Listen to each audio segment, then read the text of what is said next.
Hi, good evening. This is Violet Price. It is 4 in the morning. I just wrapped my seventh day, I think, seventh or eighth, maybe the sixth. I don't know. Um, it was an awesome day. I got to shoot with Matt Christman from Chapo Trap House, which was the shit. I gotta say, like, during the pandemic, I watched his video blog every morning. I'd eat my fucking cereal, play Netrunner, and just like listen to an hour-long thing. And I was all isolated, and I don't usually get parasocial. And I didn't, but like he was really a part of my life during a time when I was writing a movie and going through a lot of stuff in my life. And just to be able to work with him, to like be able to shoot my feature film and have someone who I respect so much, whose words have meant so much to me and given me so much meaning, and he was hilarious, and it was so fun, and all my friends were there. Um, we had like 20 of my favorite trans femmes in the whole wide world. All the discords were represented. Um, my girlfriend was there. My other girlfriend was there. Like, um, Bugs Matrix had the best makeup she's had in the whole thing. I mean, there's been a lot of good ones, but today, like, Sir Bimbo Core. Someone said bimbo nihilism in the movie, and I'm like, are you guys saying my Twitter? Like I didn't, it was weird. It was surreal. And it was like an improv, and like everybody went with it. I'm like, I guess that is my Twitter handle. Um, that was surreal. Anyway, it was just. It was also a very easy day, even though we started at 7 and it's 4 in the morning, which is a long time. I don't know how math works, but let's say 9 hours.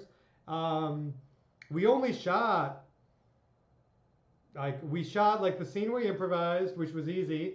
It was kind of bumpy at first, to be honest, just because I feel like I failed.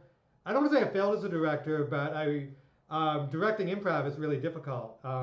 It's different every time. The last time I directed improv, it was easy, and this time by the third take, it was brilliant. Which I mean, 2 warm-up takes, big fucking deal.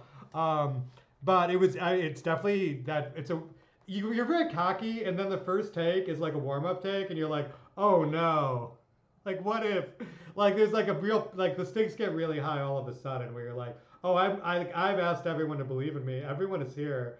There's no script, and I have to feed people lines and like deal with non actors. Um, I mean, Chrisman's a talker though, so he got it. But like, I don't think like he's like Antoine's 10 years Second City Chicago. Working with that guy, I just sit back and let the man work. Chrisman is a hell of a talker, but like I needed to direct, like of course, like especially he didn't know what the movie was. I'm the director. I had to direct basically. Like I'm complaining. I'm like I was making a movie and I had to direct it. Well, how did I not see this coming? But panic aside, by the third take, it was fantastic. We definitely got usable stuff. We got cool shots. Everyone was cool. He was so kind with his time. And till the day I die, I've worked with Chapo Trap House now. That's fucking legit. Fucking me and Chrisman. I didn't get to talk to him very much because I was working, and I didn't want to get in his face either. I'm not trying to like, you know what I mean? We're working. I'm not trying to like make a new friend. I hope after once it's settled and he likes it, hopefully he likes what we did and he likes the movie. Maybe we'll grab a beer or something then. But in the meantime, he just delivered and was kick ass and was so cool. And it was such a positive experience for me. I hope it was for everyone involved, especially him, because I mean, straight up working with your heroes is dope. I'm not gonna front and be like cool about it. Like, I was like, wow, like you're so fucking funny and smart, and I love your shit. Like, I said it, and it was really fun today. And I got to do that. Then Antoine McKay was in town, who was in the first half of my movie, and we flew him out because there were like just like 4 more scenes we needed him for. 4 simple scenes too. There was this improv scene, and then it's one of those movies where there's like 3 or 4 storylines, and I felt like at the end the main characters needed to meet. And we shot the scene. He met one of my favorite characters tonight, and it was, we did it in one take, and it was one perfect shot. It was so cool.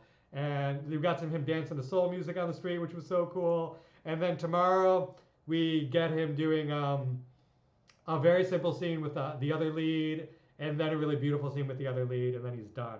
And working with that guy, also, while I'm just gushing, he's fucking one of my favorite actors. And watching him work, god damn it, he was cool. Like, he just made 20 little decisions. Like, he'll just like have a moment where like he'll be cute, then he'll be sly, then he'll take the perfect pause. Like, I sit there and it's like watching a maestro perform. I've said this before, but working with good actors, like genuinely good actors, as a director is like, you just feel like a genius. You call action, and then the perfect movie occurs in front of you, and you say cut, and you're done. Like, it must be so easy for like really like big name actors, right? Like it just he just shows up and like makes a good movie, and then I say cut, good job, and then we're done. It's I my catchphrase is this is was so easy. People get so mad at me. They're like, it was not easy, it was hard. I'm like, I just called action and cut. That was easy for me. Like you guys all like are fucking geniuses. I'm sure they're working their asses off on their performances, but for me it's like action, amazing performance, cut. I'm a genius. This movie's sick. That's how it feels. To be honest, it just feels like, oh my god, like fucking everyone involved is so talented and so rehearsed and so like, I'm high on it. My dreams are coming through before my eyes, and I worked with Matt Christman today. There's no better day. There's no happier video blog. There's no, um, there's no better day in my life. Like, I wish I would have had more time to improvise. I wish I would have been slightly more prepared if I would be self-critical. We got great shit. This is just like at the end of the day, like whenever there's improv, like one of my actors was like, after I improvised, I thought I should have done this and this, and it's like, yeah, that's improv. Improv is doing something and later being like, oh, now I get it. It's like, welcome to improv. It's you nail it and it's pretty good. They always say improv is pretty good. The goal of improv is to be pretty good, and I think it is. And yeah, I'd like to sit around for 8 hours and just like do take after take after take, but we didn't really need to. Like what I needed, I got, and like Chrisman is so cool, and it was just the best day. This is my 6-minute video blog. Also, my friend Opal came down from I all my friends were there, and it was I've never got to direct a movie with like 20 of my girlfriends like on set giving me hugs and like telling me I'm cute in between takes. Like, how do you get to make a movie like that? Like, nice try, Spielberg. I'm ready to take this poster down. I think it was like I think I'm so excited about Sasha now as the movie becomes Sasha, who was recast as Spidey, dropped out, no hard feelings. It was like it just one of those things that happened. Every day I work with Sasha, and every day what she's doing is so moving and meaningful to me. Like I really want to print out a poster. It'd be kind of ridiculous to print out a poster at this point, although maybe not. I don't know. There's so much footage now. Like every day we shoot so much good stuff. Making another poster, it's like I just worked. I don't know however many hours I said before. What, like 9 hours, and I still have to decompress and eat some tacos and change my insulin and all the fun things you get to do when you're me. Anyway, I'm rambling, I'm ranting, but I had a sick day and I fucking got Chapo Trap House in my movie. What the fuck's up and shit. And I got like, and Antoine, it was just like, it was so good. I can't wait for tomorrow. I love my life. Thank you for listening to me. You know, one of these days I'm going to show up and be like, fuck, this movie was so why? But today wasn't one of those days. Today's where we got everything. My producer Kurt is a fucking god. Antoine's wife showed up. She's so fucking cool. I vibe with her so hard. Anyway, that's my day. Like, we had a good one. Fingers crossed to keep the streak going. One day there's gonna be a video blog where I'm just like, I ruined my life. But today was not that day. You cannot kill what is already dead. Big up.